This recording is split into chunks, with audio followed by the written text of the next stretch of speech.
السلام علیکم، کیسے ہے دوستو؟ رانا ثناء اللہ سے اب تک کا سب سے بہترین سوالات، لیکن رانا ثناء اللہ بیچارہ جوابات دینے کے بجائے آئے بائیں شائع کرنے لگا۔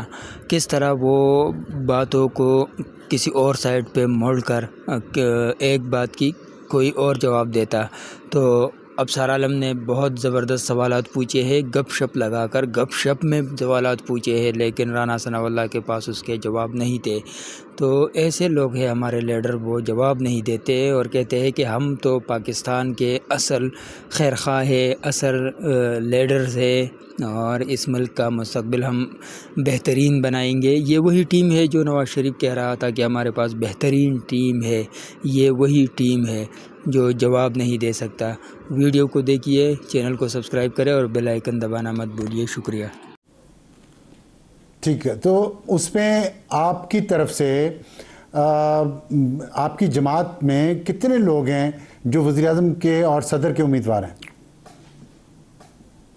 جی، ہماری جماعت میں کوئی بھی وزیر اعظم کا امیدوار نہیں ہے، کوئی بھی صدر کا امیدوار نہیں ہے، اور پارلیمانی پارٹی کا جب اجلاس ہوگا تو جس طرح سے لوگوں نے اظہار خیال کیا ہے، پارلیمانی پارٹی جو ہے وہ متفقہ طور پہ پارٹی کے صدر اور قائد میاں نواز شریف کو یہ اختیار دیں گے کہ وہ ان میں سے جس کو مناسب سمجھیں وہ وزیر اعظم، اسپیکر، ڈپٹی اسپیکر اور کیبنٹ کے لیے جو ہے وہ منتخب کریں۔ یہ جو پارلیمانی پارٹی ہے کشمیر کی، وہ میاں نواز شریف صاحب کو یہ اختیار دیں گے، نام دیں گے کہ ان میں سے جس کو آپ چاہیں کر لیں؟ یہ کہہ رہے ہیں آپ؟ پارٹی قائد کو یہ اختیار دیں گے۔ ایسا ہی ہوتا ہے کہ پارٹی لیڈر کو اختیار دیا جاتا ہے، پارٹی لیڈر جو ہے وہ پھر ہاں، وہ تو ظاہر ہے ان کے پاس یہ اختیار، لیکن یہ کہ وہ پارلیمانی پارٹی یہ کرے گی یہ نہیں مجھے پتا تھا۔ دوسرا یہ بتائیے گا کہ جو ماضی میں تو ہم نے دیکھا ہے کہ آپ کا جو بھی پارٹی کا صدر ہے، اس مثلا آزاد جموں کشمیر کا پارٹی کا صدر ہی وزیر اعظم کا امیدوار بھی ہوتا تھا، تو اس دفعہ وہ پالیسی آپ بدل رہے ہیں، روایت بدل رہے ہیں؟ وہ نہیں، یہ کوئی پالیسی نہیں ہے، یہ تو روایت تو ہے نا، فیصلہ کرنا وہ کسی کی بھی حق میں کر سکتے ہیں۔ نہیں، کوئی روایت نہیں ہے اس وقت۔ روایت نہیں، راجہ فاروق کہتے تھے، ابھی شاہ غلام قادر ہیں۔ نہیں، روایت کوئی نہیں ہے، ہو سکتا ہے، اب بھی ہو سکتا ہے، پہلے بھی ہو سکتا رہا ہے، لیکن روایت نہیں ہے۔ تو ابھی تک اس کا مطلب فائنل نہیں ہوا کہ وزیر اعظم کون بنے گا؟ جی نہیں، ابھی تک نہیں۔ اچھا رانا صاحب، یہ بتائیے گا کہ جو پاکستان پیپلز پارٹی کے ساتھ آپ کے ظاہر ہے کافی گرما گرمی رہی ہے آزاد کشمیر الیکشن کے حوالے سے، اس سے پہلے گلگت بلتستان الیکشن کے حوالے سے بھی، اور دھاندلی کے بھی الزامات بہت لگائے ہیں پاکستان پیپلز پارٹی نے، ساتھ انہوں نے کہا الٹی گنتی شروع ہو گئی ہے حکومت کی، تو آپ نے اس کے جواب میں یہ کہا ہے کہ الٹی گنتی والے بھی سیدھے ہو جائیں گے اور وہ بھی سیدھی گنتی کرنا شروع کر دیں گے۔ اس کا مطلب کیا ہے؟ کیا حکومت کے جانے کی باتیں ہو رہی تھی پہلے، اور پھر آپ یہ کہنا چاہ رہے ہیں کہ حکومت کہیں نہیں جا رہی؟ بالکل حکومت کہیں نہیں جا رہی، اور ٹھیک ہے، یہ الیکشن میں گرما گرمی ہوتی ہے، تقاریر ہوتی ہیں، اونچ نیچ بھی ہو جاتی ہے۔ جیسے ہی الیکشن جو ہے وہ اس کا رزلٹ فائنل ہو جائے گا، جو کہ اب ہو چکا ہے، اب آخری مرحلہ رہتا ہے، تو اس کے بعد جو ہے وہ یہ گنتی الٹی جو ہے یہ سیدھی ہو جائے گی، اور جس کے پاس اکثریت ہوگی وہ حکومت بنائے گا، اور دوسرا جو ہے وہ اپنا بھرپور طریقے سے اپوزیشن کا کردار ادا کرے گا۔ اچھا، اس میں جو آپ کے پاکستان پیپلز پارٹی کے ساتھ کچھ چیزوں پہ اختلافات چل رہے ہیں مسلم لیگ نون کے، مثلا اس میں ایک ہائی کورٹ ججز کی تعیناتی کی جو سمری ہے، اس پہ ابھی تک صدر پاکستان آصف علی زرداری صاحب نے سگنیچر نہیں کیے، تو اس کی کیا وجوہات ہیں؟ اور وہ 15 دن کے بعد تو آٹومیٹکلی ریویو میں چلی جاتی ہے۔ سگنیچر میرا خیال ہے کہ وہ آؤٹ آف اسلام آباد تھے، وہ واپس آئے ہیں تو وہ سگنیچر کر دیں گے۔ اگر انہیں کسی معاملے پہ کوئی اعتراض ہوا تو وہ اپنا آبجیکشن لگا کے واپس وزیر اعظم کو بھیج دیں گے، اور وزیر اعظم اس کو آئین کے تحت دوبارہ ریکنسیڈر کرنے کے بعد جو ہے وہ واپس لوٹائیں گے، تو وہ پھر جو ہے وہ 10 دن بعد پریزیوم ہوگا کہ دیٹ ہیز بین اسینٹڈ، تو وہ ایک ٹھیک ہے، اگر وہ واپس legal اور بھیجیں اعتراض لگا کے تو procedure ہے وہ ہو جائے گا. ابھی تک انہوں نے کوئی اعتراض لگایا یا آپ کو کنوے کیا گیا ہے زبانی یا کسی اور طریقے سے کہ یہ اعتراضات ہیں اس سمری پہ؟ نہیں، اس سلسلے میں کوئی اعتراض نہیں ہے، اور ویسے بھی یہ جو ججز کی اپوائنٹمنٹ ہے یہ کوئی حکومت کے ہاتھ میں تو ہے ہی نہیں، یہ تو جوڈیشل کمیشن کا فیصلہ ہے. نہیں، جوڈیشل کمیشن میں حکومت کے بھی تو کافی نمائندے ہوتے ہیں، تو ہو سکتا ہے کچھ حکومت کے نمائندے جو ہیں وہ عدلیہ کے شاید نمائندوں سے کم ہوتے ہیں، عدلیہ نہیں، کے کم تو نمائندوں ہوتے ہیں، سے کم لیکن ہوتے ہیں وہ اس میں. لیکن پاکستان پیپلز پارٹی کا تو کوئی نمائندہ نہیں تھا نا جوڈیشل کمیشن میں. تو میں جو خبریں سن رہے ہیں ہم وہ یہ کہہ رہے ہیں کہ شاید کچھ لوگ ایسے، کچھ نام ایسے ہیں جو لسٹ میں ہونے چاہیے تھے لیکن نہیں ہیں. شاید یہ ایک وجہ ہے صدر صاحب کے ڈیلے کرنے کی. ہماری بدقسمتی یہ ہے کہ ہم جس کو سلیکٹ کرتے ہیں وہ پھر ہم اپوزیشن میں دیکھتے ہیں، اور جس کو نہیں کرتے، جس کو ہم پسند نہیں کرتے، وہ ہمارے حکمران بن جاتے ہیں. پاکستان کا خزانہ، پاکستان کے سب کچھ سیاہ اور سفید کا مالک وہ لوگ بن جاتے ہیں جو ہم اس کا مالک نہیں بنانا چاہتے. یہ لوگ ہمارے مالک ہیں، اب یہ لوگ ہمارے اوپر مسلط ہے. یہ لوگ اب قانون بنائیں گے اور ہم اس کے نیچے رہیں گے. یہ لوگ ہمارے اوپر اپنی بات منوانے کی کوشش کریں گے جس طرح وہ چاہے تو اس نظام کو آگے بڑھائیں گے. لیکن ہم بیچارے تو کچھ نہیں کہہ سکتے، کچھ کہیں گے تو پھر مسئلہ ہوگا. فی کا ایکٹ لگے گا، بہت کچھ لگے گا. تو آپ کا اس بارے میں کیا رائے ہے؟ رائے بھی کمنٹ کریں اور چینل کو بھی سبسکرائب کریں. شکریہ. بہرحال جوڈیشل کمیشن جو ہے وہ ایک بڑا انڈیپینڈنٹ ادارہ ہے. اس میں جو ہے وہ 5 جو ہے وہ سینئر ترین ججز ہیں. اس کے بعد 5 ہی ممبر جو ہے وہ گورنمنٹ کے ہیں، 2 ممبر جو ہیں وہ اپوزیشن کے ہیں، تو 1 ممبر جو ہے وہ بار کا ہے. تو وہاں پہ کسی کی منوپلی تو ہے نہیں ہے. وہاں پہ جو ڈسکشن کے بعد اکثریت ووٹ آف میجورٹی سے جو فیصلہ ہوتا ہے وہ فیصلہ گورنمنٹ کے اوپر پابند ہے. ٹھیک. اچھا رانا صاحب، آخر میں یہ بتا دیں کہ آپ نے ظاہر ہے بڑا محنت کی ہوئی ہے، آپ تھکے ہوئے ہوں گے، آرام بھی کرنا ہوگا اب آپ نے ویکنڈ پہ، کہ 27 ستمبر کو اسلام آباد لانگ مارچ لا رہے ہیں پی ٹی آئی والے. انہوں نے کہا کہ ہم خیمے اور واش روم بھی ساتھ لائیں گے، کھانے پینے کا سامان بھی لائیں گے ساتھ. دوسری طرف آپ دہشت گردی کے خلاف جنگ بلوچستان اور خیبر پختونخوا میں ہو رہی ہے. ایک طرف یہ حالات ہیں ہمارے، اور ابھی کشمیر کا مسئلہ تو چلے لگتا ہے کہ اللہ کرے حل ہو ہی جائے گا. اور بیرونی دنیا میں ہم سعودی عرب، ترکی اور پاکستان کا ایک دفاعی معاہدہ ہوا ہے. پاکستان کی ایک پوزیشن جیو پولیٹیکل لیول پہ، جیو اکنامک لیول پہ بڑھی ہے، اور ہمیں اپنی معیشت کو، گورننس کو بہتر کرنا ہے. لیکن اگر یہ حالات اسی طرح رہے، اب اسلام آباد پہ وہ آ گئے، کشمیر ابھی سیٹل ہو نہیں پا رہا، پختونخوا میں، خیبر پختونخوا میں اور بلوچستان میں جنگ جاری ہے، تو یہ جو ہمیں فوائد حاصل ہونے ہیں، اگر ہونے ہیں اس طرح کے ایک الائنس کے، انٹرنیشنل مسلم ورلڈ کے، تو ہم ضائع نہیں کر بیٹھیں گے؟ بالکل ضائع نہیں کر بیٹھیں گے. یہ فوائد حاصل ہونے ہیں، ہر قیمت پہ ہونے ہیں، اور یہ پاکستان کا مقدر ہے. اور پاکستان کی موجودہ جو عسکری اور کیپٹل سٹی بند ہوگا قیادت ہے 27 ستمبر کو، ادھر دہشت گردی جاری ہے، بالکل نہیں بند ہوگا، ختم ہی نہیں ہوگا. بالکل نہیں بند ہوگا، بالکل نہیں بند ہوگا. کیسے؟ بالکل کھلا رہے گا. ہم نے آنا ہے ویسے کہ اس سے پہلے بھی انہوں نے 2-3 دفعہ جو ہے وہ یہ کر کے دیکھا ہے. تو بالکل کیپٹل جو ہے وہ نہ کیپٹل کا گھراؤ ہوگا، نہ کیپٹل سٹی جو ہے وہ بند ہوگا. جو شرپسند جو ہے وہ اس مقصد کے لیے آئیں گے ان کو قانون کے تحت جو ہے وہ ان کے ساتھ نپٹا جائے گا.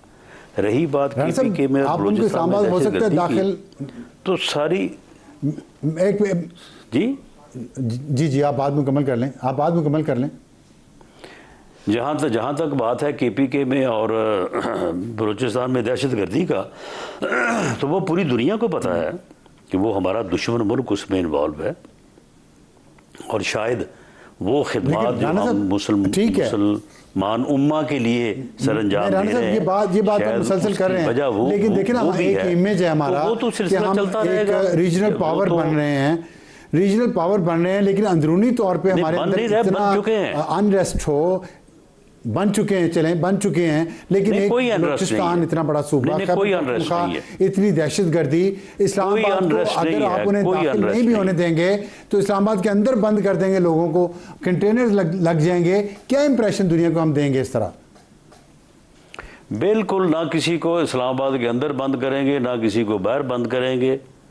کنٹینر وسیع طور پہ لگانے کی ضرورت ہوئی تو وہ 12 گھنٹے بعد جو ہے وہ اٹھا لیے جائیں گے۔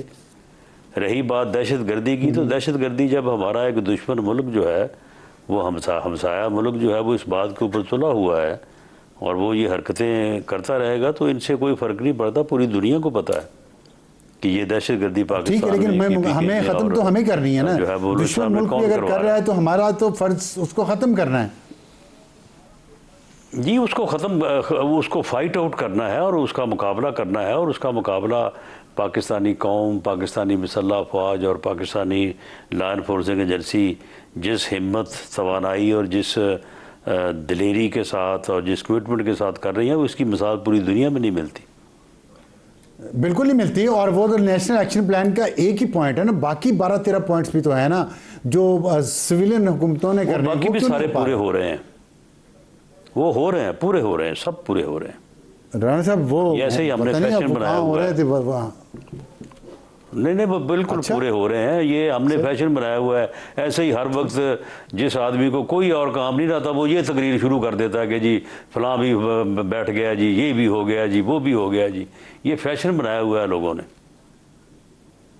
ٹھیک ہے، چلیں رانا صاحب بہت شکریہ ہم سے بات کرنے کا، اور Thank you. تمام ایشوز پر کہ جو آپ جیسے کہہ رہے ہیں گورننس بہتر ہوگی، لا اینڈ آرڈر کی سچویشن بھی ٹھیک رہے گی، اور جو پی ٹی آئی کا لانگ مارچ ہے اسلام آباد کی طرف، آپ رانا صاحب کہہ رہے تھے کہ اس کو روکا جائے گا۔ کنٹینرز لگانا، احتجاجات کو زور سے مٹانا، احتجاجیوں کو اوپر شیلنگ کرنا، اس کے اوپر ڈنڈے مارنا، یہ ان کا عادت ہے۔ یہ جو دنیا میں جتنے بھی اس وقت وہ لوگ ہیں جو برسر اقتدار ہے لیکن جمہوریت کا گلا گھونٹ رہی ہے، تو وہ ڈنڈے سے کام لیتے ہیں، وہ گولیوں سے کام لیتے ہیں، وہ ملٹری سے کام لیتے ہیں، وہ پولیس سے کام لیتے ہیں۔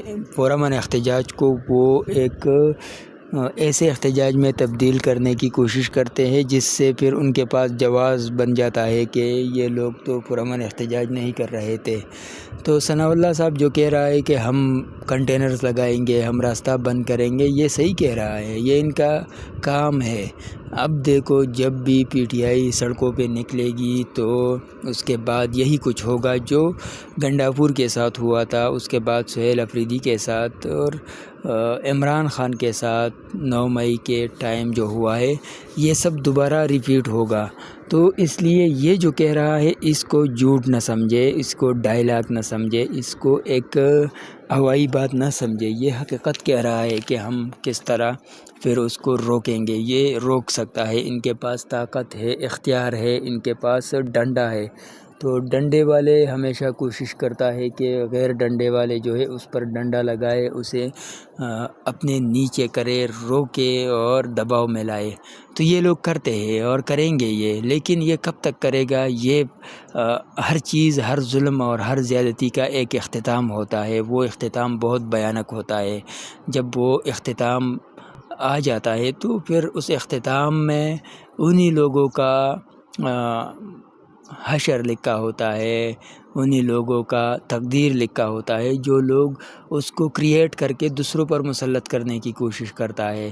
تو یہ ایک دن انہی لوگوں کے ساتھ ہوگا جو یہ دوسروں کے ساتھ کر رہا ہے، جو پی ٹی آئی کے ساتھ ہو رہا ہے، جو اپوزیشن کے ساتھ ہو رہا ہے، یہی سب ایک دن انہی کے ساتھ ہونی ہے۔ تو یہ نہ سمجھے کہ رانا ثناء اللہ آج بہت بڑا گونڈا بنا ہوا ہے، بدماش بنا ہوا ہے، یا اختیارات کا استعمال غلط طریقے سے کر رہے ہیں۔ اس کے بعد کوئی اور آئے گا، ہو سکتا ہے کہ بلاول آ جائے، یہ کیا کس کو پتہ ہے، کل بلاول کا اداروں کے ساتھ ڈیل ہو جائے، اسٹیبلشمنٹ کے ساتھ ڈیل ہو جائے، اور اگلی دفعہ یا اس سے پہلے بلاول کو یہ موقع مل جائے، اور بلاول کے پیچھے جتنے لوگوں نے بات کی ہے وہ پھر ڈنڈا اس کے اوپر چلائے۔ کیا پتہ بلاول اپنا جو روح ہے وہ تبدیل کرے. ایسا ہو سکتا ہے پاکستان کے جو 75-80 سال جو ٹائم ہے اس کے اندر بہت دفعہ ایسا ہوا ہے کہ کسی کے توقع میں نہیں تھا وہ کام ہوا ہے، اور جس کے توقع میں جو تھا وہ نہیں ہوا ہے. تو پاکستان میں وہ کام ہوتا ہے جو کسی کے توقع میں نہیں ہوتا. تو اس لیے یہ لوگ جو ہے یہ جتنے بھی قوانین کریٹ کر رہے ہیں، بلز بنا رہے ہیں، پیش کر رہے ہیں اور پاس کر رہے ہیں، یہ سب اپنے لیے کر رہا ہے. پاکستان کے تاریخ میں جو بھی سیاستدانوں نے قانون بنائے ہیں وہ اپنے لیے بنائے ہیں، ان کے اوپر وہ لاگو ہوئے ہیں. تو یہ جو بھی ہے جو جوڈیشری کو انہوں نے اپنے کنٹرول میں کیا ہے. کل اگر عمران خان آیا، کل کوئی اور آیا، تو یہ جوڈیشری جو ہے وہ ان کے کنٹرول میں ہوگا. یہ لوگ پھر کیا کریں گے؟ یہ لوگ یہی چلائیں گے کہ اپوزیشن کے ساتھ ظلم ہو رہا ہے، جس طرح انہوں نے 2018 کے بعد کہا تھا. مریم نواز ان پروٹیسٹروں کے ساتھ بیٹھتی تھی جو آج ان کے نزدیک وہ کالا دم ہے، ان کے نزدیک وہ عمر قید سزا یافتہ ہے. انہی کے احتجاجوں میں جا کر بیٹھتی تھی اور حکومت پر تنقید کرتی تھی. آج کے جو اپوزیشن ہے وہ انہی کے ساتھ ہی ہے، لیکن اس وقت یہ جو آج کے اپوزیشن ہے وہ اس وقت خلاف تھی اس کی. تو یہ ہوتا ہے، اپوزیشن ہمیشہ ان لوگوں کے ساتھ ہوتا ہے جو حکومت کے خلاف نعرہ بازی کرتے ہیں، حکومت پر الزام لگاتے ہیں یا حکومت کے خلاف ہوتا ہے. تو اور جو حکومت ہے وہ ہمیشہ اپوزیشن اور اس طرح کے نعرے والوں کو جو آزادی یا اپنے حقوق کے لیے آواز اٹھاتے ہیں ان کے خلاف ہوتے ہیں. تو آپ اپنے بارے میں بتائیے، آپ کا کیا رائے ہے اس بارے میں. چینل کو سبسکرائب کریں اور بیل آئیکن دبانا مت بھولیے. شکریہ.